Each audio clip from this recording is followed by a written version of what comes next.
Okay, सबसे पहले हम चलते हैं होमवर्क पे सीधे, ठीक है। हाँ क्योंकि हमने जो सर, मुझे ये उसी की गहरा, पहले ये बताओ ढूंढा क्या उसमें से, क्या खबर लाया उसमें। सर ये बहुत अच्छा काम करता है। हाँ। पूरी दुनिया इसके पीछे पड़ी है, समझिए। इसीलिए तो हाँ मैं कहता हूँ डब्ल्यू डी गैन को डिकोड करना मुझे तो परमात्मा की कृपा के बिना संभव लग रहा है, क्योंकि उसे पूरी बराबर। पूरी सातों एस्ट्रोलॉजी उसे समझनी पड़ेगी, है ना। अब समझिए, अब लगता है आपको पैसा बनाना आसान है। हाँ सर, और बस खाली ना मुझे इसमें राहु का ये कंफ्यूजन था, इसलिए मैंने उसको खाली रख दिया है। अच्छा, कोई बात नहीं, उसका रास्ता मैं बताऊंगा। यो वो भी, हाँ।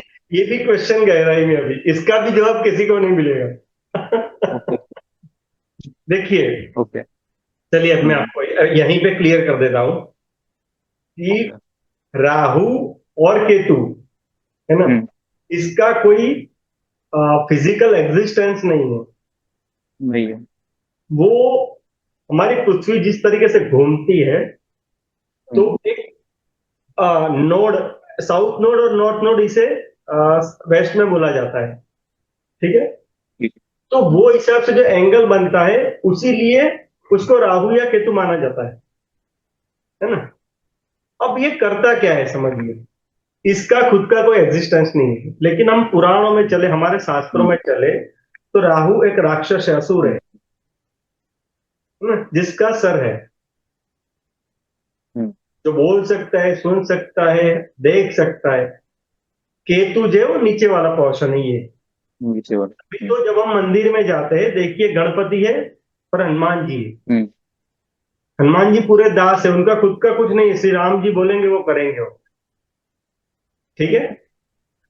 और राहु पूरा मतलब अपने आप डिसीजन लेगा ना, लेकिन ओके। आसुरी वृत्ति है, इसके लिए वो हम्म। एम्पलीफाई करता है, भ्रम पैदा करता है ना। ओके।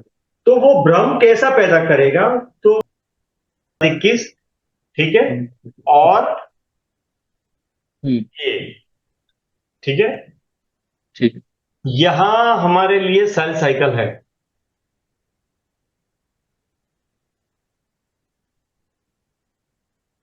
ये हो गया हम्म। क्लियर।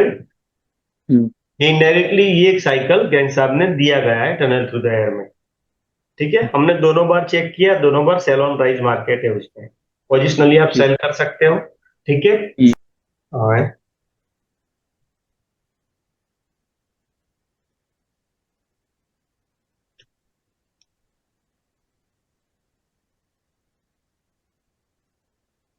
यहाँ तो एकदम टॉप बना है, हम्म। ठीक है। हम्म।